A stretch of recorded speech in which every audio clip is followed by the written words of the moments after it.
প্রতিদিনের ব্যস্ত জীবনে শারীরিক নানা সমস্যার মধ্যে ব্যথা একটি অস্বস্তিকর এবং হতাশাজনক অভিজ্ঞতা। আজ আমরা আলোচনা করব এমন এক সমস্যার উপর যা অনেকেরই নিত্যদিনের সঙ্গী হয়ে উঠেছে, আর সেটি হলো কাঁধ ব্যথা। কাঁধ ব্যথার কারণে কেউ হাত তুলতে পারেন না, কেউ পোশাক পরতে কষ্ট পান, এমনকি অনেকেই ভাবেন ফ্রোজেন শোল্ডার হয়ে গেছে। এই গুরুত্বপূর্ণ বিষয়ে কথা বলতে আজ আমাদের সঙ্গে আছেন ঢাকা সিটি ফিজিওথেরাপি হাসপাতালের চেয়ারম্যান ও চিফ কনসালটেন্ট বিশিষ্ট ফিজিওথেরাপি বিশেষজ্ঞ doctor M Yasin Ali.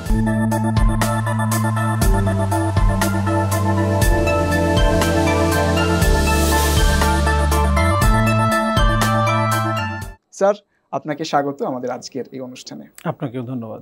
Sir, পৃথিবীতে 2 থেকে 3% মানুষ কাঁধ ব্যথাজনিত সমস্যায় ভোগে। বাংলাদেশেও কাঁধ ব্যথা একটি গুরুত্বপূর্ণ সমস্যা হয়ে দাঁড়িয়েছে। কাঁধ ব্যথা স্যার কি কি কারণে হয়ে থাকে? অনেক ধন্যবাদ। খুবই গুরুত্বপূর্ণ একটি বিষয় নিয়ে আমরা কথা বলবো। আসলে শোল্ডার জয়েন্টের ব্যথা বা কাঁধ ব্যথা অনেকগুলি কারণে হয়ে থাকে। আমরা যদি লোকাল কারণ ধরি, যে শোল্ডার জয়েন্টটা প্রথমে একটু জেনে নিই যে শোল্ডার জয়েন্টের গঠনটা কীভাবে। আমরা ধরে নিই যে আমাদের এই যে হাতের শুরুতে যে বোনসটা, এটাকে আমরা বলি হিউমেরাস। এই হিউমেরাসের একটা হেড আছে এবং আমাদের স্ক্যাপুলা নামে একটা বোনস আছে। এই বোনসের অ্যাসিটাবুলাম, এই দুইটা মিলে আমাদের এই জয়েন্টটা তৈরি। তো এখানে এই বলটা আমাদের সকেটের থেকে একটু বড়, যার ফলে এটাকে আমরা আনস্টেবল জয়েন্ট বলি মেডিকেল ভাষায়। তো এই জয়েন্টটার চারিদিকে কিছু মাংসপেশি, লিগামেন্ট, এগুলো এই জয়েন্টটাকে ধরে রাখে শক্ত করে। তো যখন দেখা যায় কোনো কারণে এই যে মাংসপেশি বা লিগামেন্টগুলোতে কোনো আঘাত হয় বা কোনো ট্রমা হয়, তখন এখানে এক ধরনের প্রদাহ তৈরি হয়। সেখান থেকে অনেক সময় লোকাল কিছু কারণে এই শোল্ডার ব্যথা হতে পারে। তার মধ্যে আমরা মেডিকেল ভাষায় বলি যে সুপ্রা স্পাইনাটাস টেন্ডিনাইটিস, যেটা আমাদের এই উপর দিয়ে একটা টেন্ডন, সেখানে যদি কোনো ইনফ্লামেশন বা প্রদাহ হয় সেক্ষেত্রে শোল্ডার ব্যথা হতে পারে। অনেক সময় আমরা বলি রোটেটর কাপ ইনজুরি, মানে চারিদিকে কিছু মাসেল লিগামেন্টগুলো রয়েছে, সেটা যদি কোনো কারণে আঘাতপ্রাপ্ত হয়, সেখানে একটা প্রদাহ তৈরি হয়, সেক্ষেত্রে শোল্ডার জয়েন্ট ব্যথা হতে পারে। এছাড়া দেখা যায় আমরা বলি অ্যাডহেসিভ ক্যাপসুলাইটিস, যেটা হলো এই শোল্ডার জয়েন্টের গঠনে ভিতরে এক ধরনের ক্যাপসুল থাকে, লিগামেন্ট থাকে, সেখানে কিছু সাইনোভিয়াল ফ্লুইড থাকে। এই ক্যাপসুল বা এই আবরণের মতো যে জিনিসগুলো থাকে, সেখানে যদি কোনো প্রদাহ তৈরি হয়, তখন এটাকে আমরা বলি অ্যাডহেসিভ ক্যাপসুলাইটিস। তো এই কয়েকটা হলো লোকাল কারণ। এছাড়া আমরা দেখতে পাই যে রেডিয়েটিং পেইন, যেমন ঘাড় থেকে নার্ভটা আমাদের হাতের দিকে আসছে, কোনো কারণে নার্ভের উপর চেপে আছে, সেক্ষেত্রে পেইনটা রেডিয়েট করে শোল্ডারে এবং শোল্ডার থেকে হাতের দিকে চলে আসতে পারে। এবং এই যে ব্যথার কারণে আমরা অনেক সময় মুভমেন্ট কম করি, নড়াচড়া কম করি, আস্তে আস্তে একটা সময় যে জয়েন্টটা জমাট বেঁধে যায়, যে কন্ডিশনটাকে আমরা ফ্রোজেন শোল্ডার বলি। But frozen shoulder itself not a disease, এটা নিজস্ব কোনো রোগ না, এটা রোগের উপসর্গ মাত্র। বেশ কিছু রোগের কারণে জয়েন্টটা যখন জমাট বেঁধে যায়, আমরা মুভ করতে পারি না, যেমন আপনি বলছিলেন যথার্থই যে আমরা হাত পিছনের দিকে নিতে পারি না, জামা কাপড় পরতে কষ্ট হয়, মাথা আঁচড়াইতে পারি না, ছেলেরা ওয়ালেট নিতে পারি না হাত দিয়ে। এই কন্ডিশনটা ক্রিয়েট হয় যখন আমরা এটাকে ফ্রোজেন শোল্ডার বা শোল্ডার জয়েন্ট স্টিফনেস বলি। স্যার, আপনি বলছিলেন যে অনেক সময় কাঁধ থেকে ব্যথা রেডিয়েট হয়ে হাতে আসে, এটা কেন হয়? ধন্যবাদ। আসলে আমাদের ঘাড়ের যে অংশ, সেটাকে আমরা বলি মেডিকেল ভাষায় সার্ভাইকাল স্পাইন। এই স্পাইনে প্রত্যেকটা ভার্টিব্রা, একটা হাড়ের মাঝখানে একটা গ্যাপ থাকে, যেটাকে আমরা বলি ইন্টারভার্টিব্রাল ডিস্ক স্পেস। এই স্পেসে একটা জেলি লাইক সাবস্টেন্স থাকে, দুই পাশ দিয়ে আমাদের দুইটা স্পাইনাল নার্ভ বের হয়, যে নার্ভটা আমাদের ঘাড় থেকে হাতের দিকে আসে। এখন কোনো কারণে এই যে স্ট্রাকচারাল যে চেঞ্জটা হয়, অনেক সময় যে দুই ভার্টিব্রার মাঝখানে স্পেসটা ন্যারো হয়ে গেল, তখন এই নার্ভের উপর কম্প্রেশন পড়তে পারে, তখন পেইনটা রেডিয়েট করে হাতের দিকে আসতে পারে। কোনো সময় দেখা যায় যে ওই ডিস্কটা একটু পিছনের দিকে সরে যে নার্ভের উপর কম্প্রেস করতে পারে। অনেক সময় এই ভার্টিব্রাগুলোর কর্নার দিয়ে ছোটো পাখির ঠোঁটের মতো হাড় বৃদ্ধি পায়, যেটাকে আমরা অস্টিওফাইট বলি, সেক্ষেত্রে এই নার্ভের উপর কম্প্রেশন পড়তে পারে, সেটাকে আমরা মেডিকেল ভাষায় সার্ভাইকাল স্পন্ডাইলোসিস বলি। তো এরকম বেশ কিছু কারণ রয়েছে যেটা থেকে আমাদের এই পেইনটা রেডিয়েট করে হাতের দিকে চলে আসে। স্যার, এতক্ষণ আলোচনার মধ্যে দিয়ে আমরা একটা টার্ম পেয়েছি, সেটা হচ্ছে অ্যাডহেসিভ ক্যাপসুলাইটিসের কথা আপনি বলছিলেন। এটি হলে কি উপসর্গ থাকে?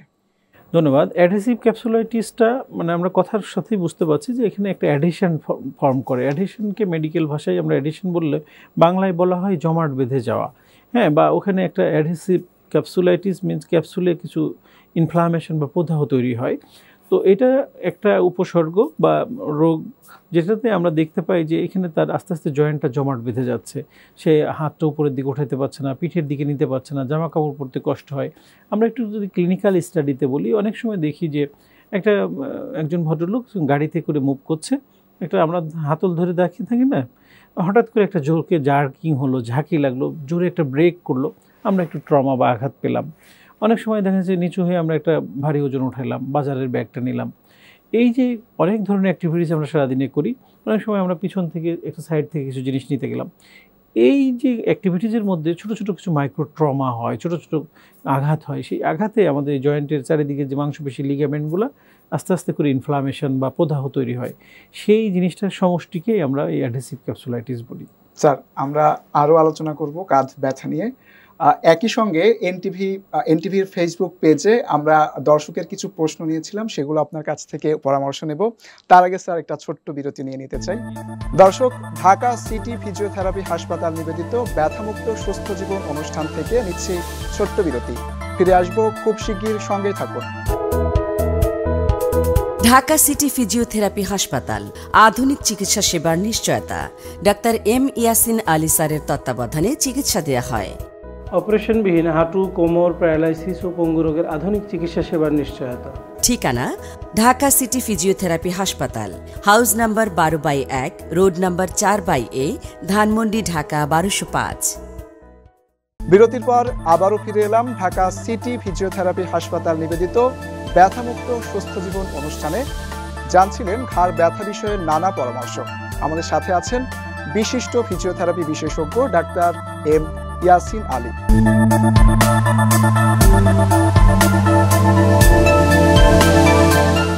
সরাসরি চলে যাচ্ছি দর্শকদের প্রশ্নোত্তর পর্বে। স্যার, গোলাম মোস্তফা নামে একজন প্রশ্ন করেছেন, তার বাম হাতে ব্যথা, হাত পেছন দিয়ে পিঠ চুলকাতে পারেন না, এক্ষেত্রে তিনি কি করবেন? ধন্যবাদ দর্শক আপনাকে আমাদের সাথে প্রশ্নটি করার জন্য। আসলে এই ছোট্ট বর্ণনায় আসলে বোঝা কঠিন যে কেন উনি পারছেন না, তবে যেটা বোঝা যাচ্ছে জয়েন্টটা একটু স্টিফ হয়ে গেছে, যার কারণে উনি হাতটা মুভ করতে পারছে না। আসলে বেশ কিছু ফ্যাক্টর থাকে, আমরা কী ধরনের কাজের সাথে জড়িত, আমাদের প্রফেশন কী, অনেক সময় আমরা দীর্ঘক্ষণ বসে কাজ করি, শোল্ডার জয়েন্টে মুভমেন্ট কম হয়, সেক্ষেত্রে আস্তে আস্তে শোল্ডার জয়েন্ট স্টিফ হয়ে যায়। অনেক সময় অনেকে আইটি রিলেটেড কাজ করি, হ্যাঙ্গিং অবস্থায় থাকে শোল্ডার জয়েন্টটা, সেক্ষেত্রে সমস্যা হতে পারে। অনেক সময় ঘাড়ে সার্ভাইকাল স্পন্ডাইলোসিস বা সার্ভাইকাল ডিস্ক প্রোল্যাপসের সমস্যা থাকতে পারে। আবার অনেকে ডায়াবেটিস থাকে, দীর্ঘদিন ধরে ডায়াবেটিসে আক্রান্ত, তাদের শোল্ডার জয়েন্টের মুভমেন্টগুলো কমে যায়, ফ্লুইডগুলো কমে যায়, এই ধরনের সমস্যা অনেকে আমরা পেয়ে থাকি। ওনার এইজ, অকুপেশন অনেক কিছু রিলেট করে আর কি এই রোগ ডায়াগনোসিসের ক্ষেত্রে। আমি বলবো যে দেরি না করে উনি নিকটস্থ একজন চিকিৎসকের শরণাপন্ন হবেন, যিনি ওনাকে অ্যাসেসমেন্ট করে একটা সঠিক গাইডলাইন দিবে। নীলুফা ইসলাম নামে আরেকজন জানিয়েছেন, 1 বছর ধরে তিনি ফ্রোজেন শোল্ডারে ভুগছেন, কোনো ওষুধেই কাজ হচ্ছে না, কি করবেন? ধন্যবাদ দর্শক আপনাকে। আসলে আমরা এই জিনিসটাকে আমরা শুধু ওষুধের মাধ্যমে ভালো করতে পারবো না। আমরা আমাদের এক্সপিরিয়েন্স থেকে দেখি যে শোল্ডারটা যখন জমাট বেঁধে যায়, তার কিছু কারণ থাকে যে কি কারণে এই জমাটটা বাঁধলো। আমরা বেশিরভাগ ক্ষেত্রেই দেখতে পাই প্রায় 60 বা 70% কারণ থাকে যে রেডিয়েটিং পেইন, ঘাড় থেকে পেইনটা রেডিয়েট করে হাতের দিকে আসছে। প্রথম আমরা অল্প ব্যথা থাকি, খুব বেশি গুরুত্ব দিই না, মনে করি যে আমি ওই কাতে ঘুমিয়েছি, ওই কাতে শুয়ে থাকার কারণে হয়েছে বা কিছু একটা কারণে হয়েছে, এমনি চলে যাবে। কিন্তু একটা সময় যে দেখা যাচ্ছে যে এটা আর ভালো হচ্ছে না, তখন আস্তে আস্তে আমরা এটা নিয়ে কনসার্ন হই এবং চিকিৎসকের কাছে যাই। তো ইনিশিয়ালি দেখা যায় যে কিছু ব্যথানাশক ওষুধ খেলো, একটু গরম শেক দিল, কিন্তু সমস্যার সমাধান হচ্ছে না। তো এক্ষেত্রে দেখা যায় জয়েন্টের ভিতরে এক ধরনের ফ্লুইড থাকে, যেটাকে আমরা মেডিকেল ভাষায় স্যানোভিয়াল ফ্লুইড বলি। সেই ফ্লুইডটা কমে যেয়ে থাকে, অনেক সময় ফ্লুইডটা বাড়ানোর প্রয়োজন হতে পারে। আর এই চারিদিকে যে মাংসপেশি লিগামেন্টগুলো শক্ত হয়ে আছে, এটাকে স্বাভাবিক করতে গেলে তার ফিজিওথেরাপি লাগবে। তো এখানে একটা সমন্বিত চিকিৎসা দরকার, যেমন কিছু ওষুধের দরকার, পাশাপাশি ফিজিওথেরাপি, এক্সারসাইজ, এবং যদি তার জয়েন্টে ফ্লুইডটা বেশি পরিমাণে কমে যেয়ে থাকে, অনেক সময় শোল্ডার জয়েন্টে ইনফিল্টারেশনের প্রয়োজন পড়ে। তো আমরা বলবো যে দর্শক, আপনি দেরি না করে নিকটস্থ একজন ফিজিওথেরাপি বিশেষজ্ঞের পরামর্শ নিতে পারেন, যেটা আপনার রোগটাকে নির্ণয় করে উনি একটা সঠিক গাইডলাইন দিবে যে কতদিন ফিজিওথেরাপি লাগবে, কি লাগবে না লাগবে, একটা বিস্তারিত আপনাকে বলে দিবে। সমজ আলী, শরীফউদ্দিন সহ আরও অনেকেই কাঁধ ব্যথা নিয়ে জানতে চেয়েছেন। এর মধ্যে স্যার আপনি তাদেরকে সব উত্তর দিয়েও দিয়েছেন। পরামর্শগুলো মেনে চললে আশা করি তারা দ্রুতই সুস্থ হয়ে উঠবেন। স্যার, আমরা মূল আলোচনায় ফিরে আসছি। কাঁধ ব্যথা হলেই অনেকেই মনে করেন ফ্রোজেন শোল্ডারে ভুগছেন। ফ্রোজেন শোল্ডার কি এবং কেন এটি হয়? ধন্যবাদ। খুবই আলোচিত একটু টপিক, সেটা হলো ফ্রোজেন শোল্ডার। হ্যাঁ, ফ্রোজেন শোল্ডার আমরা কথার মধ্যেই বুঝতে পারছি যে আমরা যেমন ফ্রিজে কিছু জিনিস রাখি, একটা সময় জমাট বেঁধে যায়, যেটাকে আমরা ফ্রোজেন ফুড বলি, তাই না? ঠিক তেমনই শোল্ডার জয়েন্টটা যখন কোনো কারণে ফ্রোজেন হয়ে যায়, জমাট বেঁধে যায়, সেই কন্ডিশনটাকে আমরা ফ্রোজেন শোল্ডার বলি। কিন্তু এটা আসলে কোনো রোগ না, এটা একটা রোগের উপসর্গ। যে কি কারণে এই জমাট বেঁধে যাচ্ছে, সেই কারণটাকে খুঁজে বের করাই হলো আমাদের কাজ। দেখা যায় আমরা প্রথম থেকে আলোচনা করছি যে শোল্ডারের নিজস্ব কিছু কারণ আছে যেটাতে শোল্ডার ব্যথা বা কাঁধ ব্যথা হতে পারে। অনেক সময় কিছু রেডিয়েটিং পেইন শোল্ডার জয়েন্টে চলে আসে, সেই ক্ষেত্রে কাঁধ ব্যথা হতে পারে। এই যে কোনো কারণে যখন ব্যথাটা হয়, আমরা সাধারণত মানুষ এমন যে আমরা ব্যথা হলে মুভ করতে চাই না, নড়াচড়া করতে চাই না, যার ফলে আস্তে আস্তে জয়েন্টটা জমাট বেঁধে যায় বা স্টিফ হয়ে যায়। একটা সময় যে সে আর নিচে মুভ করতে পারে না, নামাজের মানে যে আমরা পিঠের দিকে হাতটা নিয়ে সেভাবে নিতে পারে না, জামা কাপড় পরতে কষ্ট হয়, মাথা আশ্রাইতে পারে না। এই যে কন্ডিশনগুলো তৈরি হচ্ছে, সেই কন্ডিশনটাকে আমরা ফ্রোজেন শোল্ডার বলছি। তো এটা আসলে এই কারণটা কি সেটার উপর নির্ভর করে তার চিকিৎসা। এখন একজন হয়তো তার ঘাড়ের নার্ভের উপর কম্প্রেশন আছে, ব্যথাটা রেডিয়েট করে হাতের দিকে আসছে, শোল্ডার জয়েন্ট সহ হাতের দিকে ব্যথা, কিন্তু এই যে মুভমেন্ট না করার ফলে তার জয়েন্টটা জমাট বেঁধে গেছে। আমরা অনেক সময় পাই এরকম রোগী, সে দীর্ঘদিন থেকে শোল্ডার জয়েন্টে ট্রিটমেন্ট করছে, শোল্ডার জয়েন্টটিকে মুভ করার চেষ্টা করছে, হয়তো মুভমেন্টও করতে পারছে কিন্তু তার ব্যথাটা যাচ্ছে না। দেখা যাচ্ছে তার রুট যে কারণে পেইনটা হচ্ছে সেই কারণটা নির্ণয় হয়নি। সো সেক্ষেত্রে তার পেইনটা যাবে না। এই জন্য আমরা বলি যে মূল কারণটাকে নির্ণয় যদি করা যায়, কাঁধ ব্যথা হলেই যে সেটা ফ্রোজেন শোল্ডার হবে। অনেকের দেখা যাচ্ছে শোল্ডার জমাট বাঁধেনি, তার হয়তো একটু ব্যথা আছে, আমাকে এসে বললো যে স্যার আমার তো ফ্রোজেন শোল্ডার। আসলে অ্যাকচুয়ালি তার জয়েন্ট তো এখনও ফ্রোজেন হয়নি, কিন্তু শোল্ডারে ব্যথা হয়েছে, সেটাকে সে ফ্রোজেন শোল্ডার বলে। তো এইটা আসলে আমাদের সাধারণ মানুষের একটা কনসেপ্ট বা একটা পারসেপশন। আমরা বলবো যে আপনি শোল্ডার জয়েন্টে ব্যথা হলে কারণটাকে আইডেন্টিফাই করার জন্য একজন চিকিৎসকের শরণাপন্ন হবেন। স্যার, চিকিৎসার মাধ্যমে কি ফ্রোজেন শোল্ডার থেকে মুক্তি হওয়া সম্ভব এবং কি চিকিৎসা রয়েছে? ধন্যবাদ। হ্যাঁ, অবশ্যই সম্ভব এবং সম্পূর্ণই সুস্থ হওয়া সম্ভব। আমরা এটাকে দর্শকদেরকে আশ্বস্ত করতে পারি। অনেকেই আসলে দীর্ঘদিন থেকে ভুগে থাকে, যার ফলে একটা ডিপ্রেশনে চলে আসে, যে হতাশা চলে আসে, আমি বোধহয় আর ভালো হব না। তো আসলে এই ক্ষেত্রে কিছু ক্ষেত্রে আমরা দেখি একটু সময় লাগে, যে দীর্ঘমেয়াদী সময়ের প্রয়োজন হয়, কারো হয়তো 2 সপ্তাহ থেকে 6 সপ্তাহ 8 সপ্তাহ পর্যন্ত সময় লেগে যায়, সিভিয়ারিটি অনুযায়ী। তবে যদি আমরা দেখি যে সে প্রপার চিকিৎসা বা সঠিক চিকিৎসা নেয়, সম্পূর্ণ সুস্থ হয়ে যায়। তো ইনিশিয়ালি যেটা করতে হয়, রোগটাকে নির্ণয় করার পাশাপাশি একটা সমন্বিত চিকিৎসার প্রয়োজন পড়ে, আমরা যেটাকে বলি একটা মাল্টিডিসিপ্লিনারি টিম অ্যাপ্রোচ। সেখানে হতে পারে তার কিছু ওষুধের প্রয়োজন হতে পারে, ফিজিওথেরাপির প্রয়োজন হতে পারে, অনেক সময় শোল্ডার জয়েন্টে এক ধরনের ইনফিল্ট্রেশন বা ইঞ্জেকশনের প্রয়োজন পড়তে পারে।